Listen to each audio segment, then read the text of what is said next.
Hi everyone, welcome back to my YouTube channel. In today's video, I'm gonna talk about one of the few of the suggestion actually came to me that give a can I do a video of walkthrough of my framework to learn DSA and talk about the timeline especially because we have a lot of content around us which claim that one can learn DSA within 3 months, but we never touch DSA, or the content like clear any interview through DSA within 2 weeks.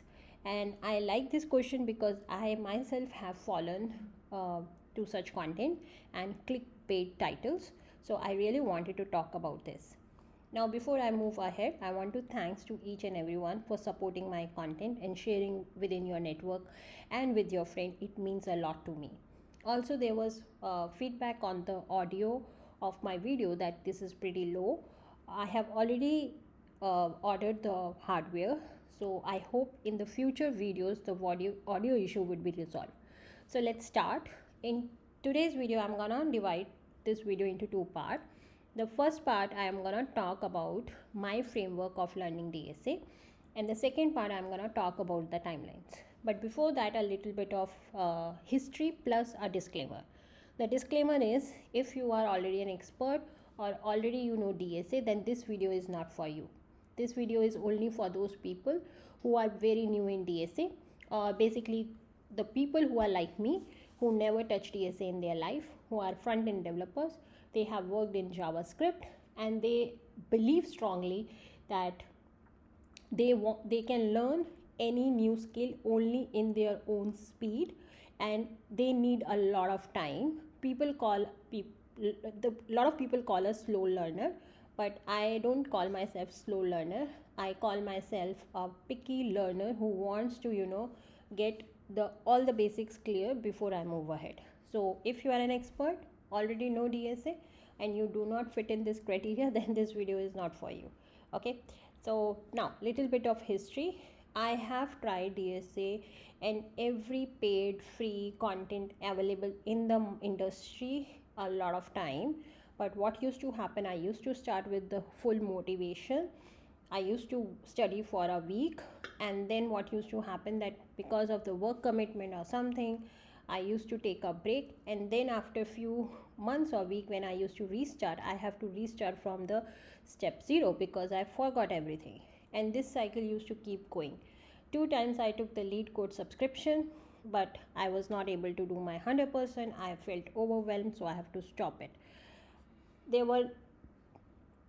I was getting calls from all the top companies, and what I used to do is I used to ask them, can you give me a month? And I know that within a month I cannot be an expert in DSA and clear all those interviews. I used to consume each and every YouTube video, content creator who claim that just watch our content and you will clear the interview within 3 months or 2 weeks or 2 months, but it never worked for me. So what I decided, that before I gave up that DSA is not my cup of tea, I thought let me retry once again, but in my way. So what I did is, the first thing I did was resource locking. Now what it means, that I decided that I will decide my resources way before I start learning. We are at the time where we are lucky, as well as I strongly say we are unlucky, that we have so many resources that we end up learning from none. And I'm gonna talk about myself, that I was having all the paid content, all the free content, all the books, ebooks, everything. But what I always end up is just switching from one course to one book to another and not finishing anything. So what I did, the first thing, that I will only follow one or maximum 2 resources, and I'm gonna say no to any new content. It doesn't matter how great, how free that is, how fancy that is, but I'm not gonna do it. The resources I'm gonna pick, it could be anything. It could be a book, it could be a course, it could be YouTube videos, it could be a boot camp, anything will work. But once I have committed to that particular resource, I'm not gonna change it in between. So what I did is I decided to go ahead with a book. I already shared that book. It is Introduction to Algorithm. And what I did is I stick to the YouTube videos. Now I'm gonna talk about the book part. Might be because a lot of people are more into visual or audio learning. But why I picked offline learning? The reason was I knew because of my past experience that I want to learn the fundamentals of DSA, which is the theory basically. Now, to learn the theory, for me, the book was the great way. I'm an old school person, and for me, the digital only come when I want to learn something new. This is somehow I think. I'm sorry if it is not relate. You are not able to relate, so it's okay. So database structure fundamentals are not gonna change. They will remain as what they were in the past, now, and in the future. So for me, book it must make sense. Plus, my university also assigned me this book, and I was hearing from a lot of people. In fact, when I was in college, this book was assigned in my semester. So I picked this book, as well as for me, I wanted to have a digital break. That's why I wanted to pick a book and learn from there. And YouTube videos is for whenever I'm stuck to any topic, any concept, anything.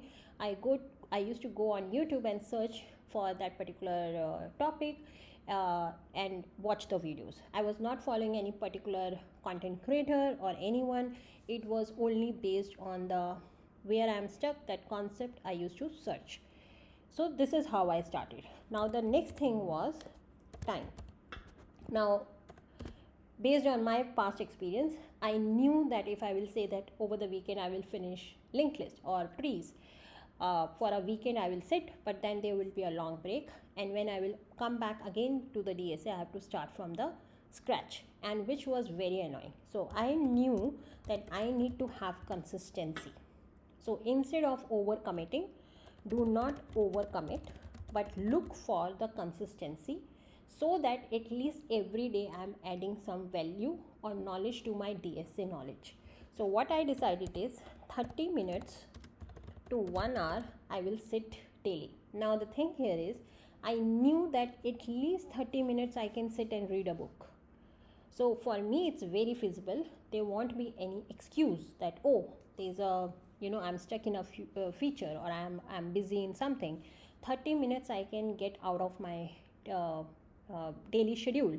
So while watching a television show, I can sit and read the book also. So that's why I committed 30 minutes to 1 hour. So the target was 30 minutes, but aim was to go to 1 hour at least daily. And then it was also important for me that when I want to do it. The reason is, if I will say 1 hour daily, it means again I am opening the scope for excuses, that okay, I will do it at lunchtime, okay, I will do it at night, oops, I got some late night meetings, so I am not able to do. I don't wanted to do that. So based on my timetable, and again based on my previous experience, I knew that before starting my office, the first thing in the morning I can get my 30 to 1 hour where I can sit and go through the learning.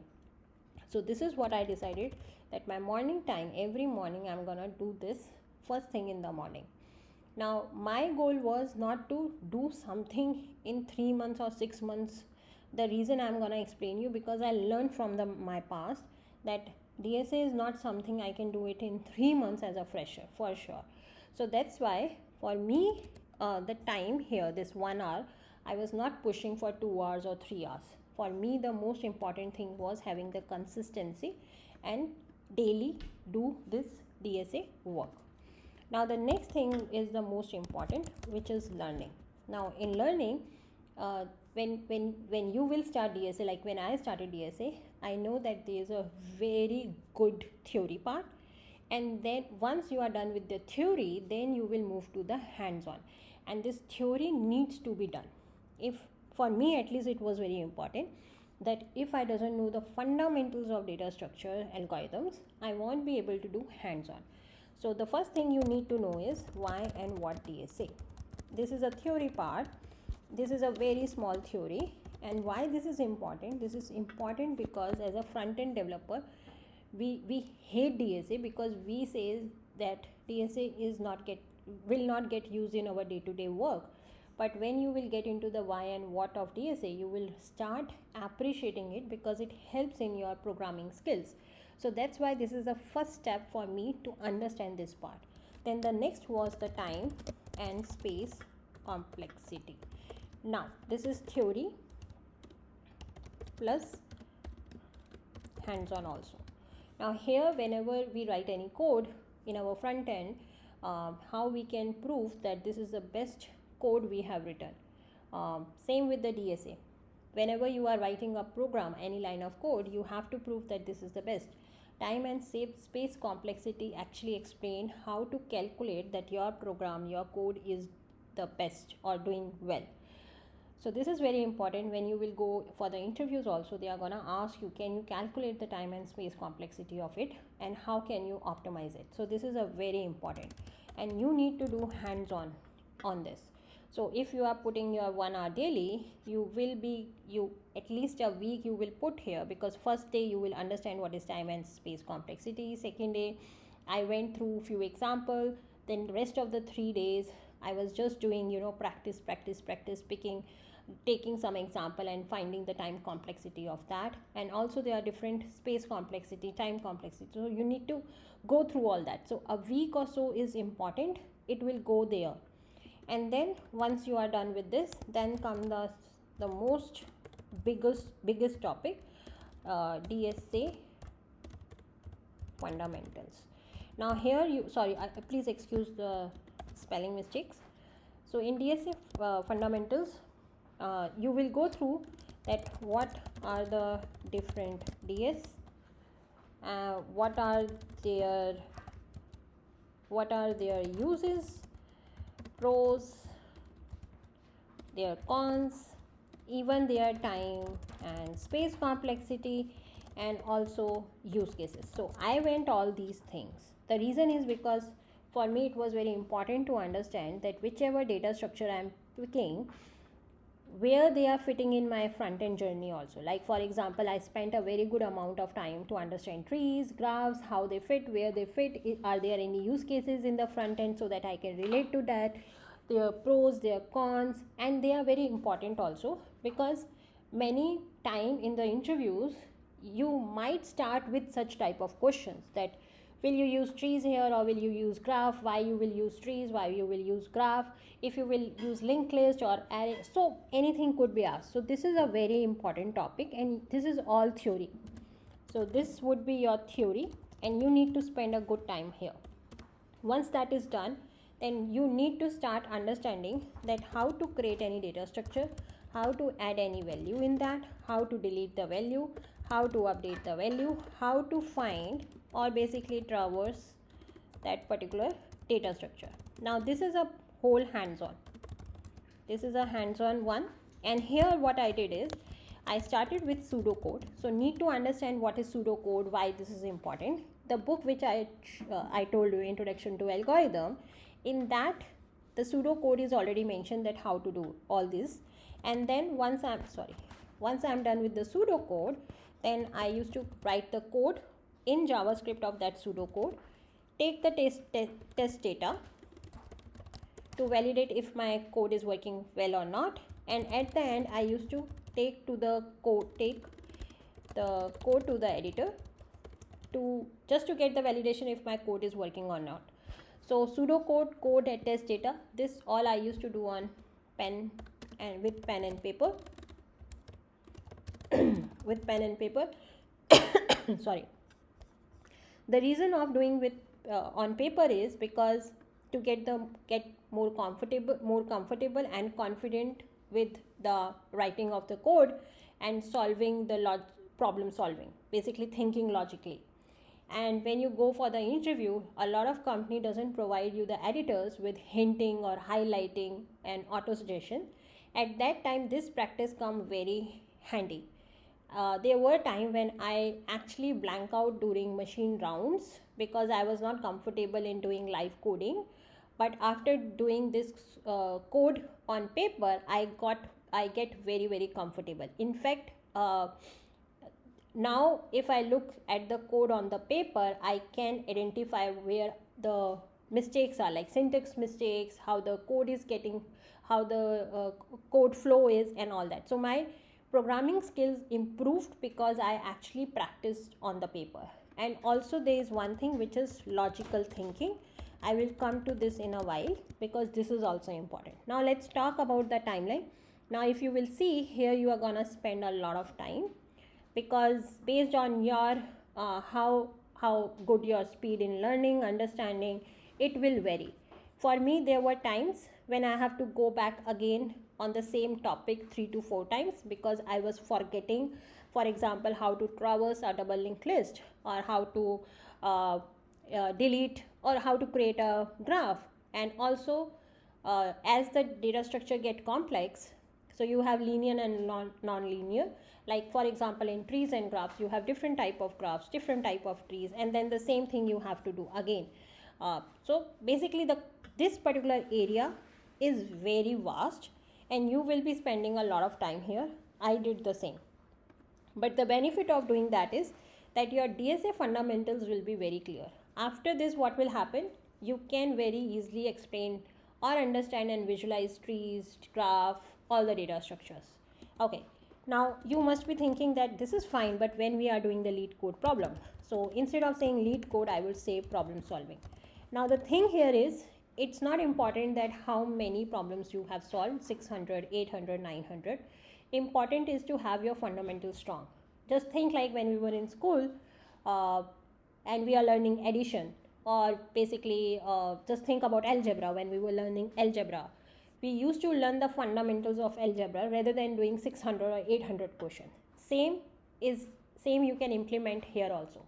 If your fundamentals are good, then you don't need 500, 600, 700 problems. But for me, problem solving is also a big mountain, a big problem, because before that I only worked on web apps. So doing problem solving was not easy for me. For example, the problems like given an array, find two biggest or smallest number, I used to think that how we can do that. So imagine if you are these kind of problems were also an issue for me. So what I understood is, when I started doing DSA, the thing is I was too much into writing the codes straightly. The thing here is, do not get into the code first. Just think about logically how the problem will be solved. So instead of writing the code directly and thinking that we have to find the two biggest number from an array, I have to you start visualizing JavaScript code. Don't do that. Just think that if you have numbers given, how you are gonna find the biggest number out of that. You are gonna do comparison, you are gonna do something else. So start with that. Just start, and do not think it's a best solution or bad solution. Your first exercise is, can you think logically? If you are not able to think logically, do not lose heart. All you can do is, the good thing is, you can develop your logical skills. How you can develop? The same thing which we are doing right now. So if you are not able to think about any solution, don't worry. Go on Google, search the solution, understand, and now what will happen, that after 5 to 10 problems, you yourself will see improvement in yourself. Trust me, this happened with me. That's why I'm saying it will happen. So if you are not able to think any logical solution by yourself, don't worry. Just go on Google and search, and you will see slowly your logical thinking will start improving. So this is one way. Now coming back to the lead code problems. My problem with lead code was, it's very overwhelming for me, and my first goal was to get comfortable with DSA rather than doing a competitive competition, or rather than saying that within a hour I can solve these many problems. So I am not there yet.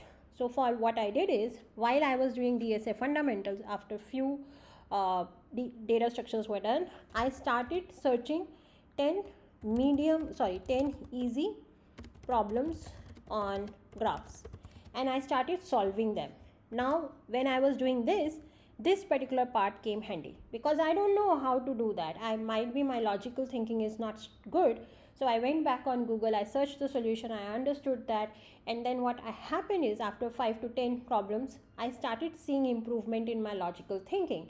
In fact, my speed of writing pseudo code, then code, test data, and taking the code to the editor has been improved a lot.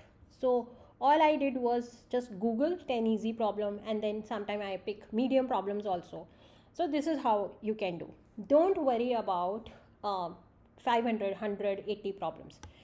Your target should be initially 10 easy problem, then go for 10 medium problems. And whenever you get time, once you are done with this, whenever you get time, just randomly search any problem and try to solve it and see if you can do it or not. If not, then do not lose your heart. Take that as your new learning.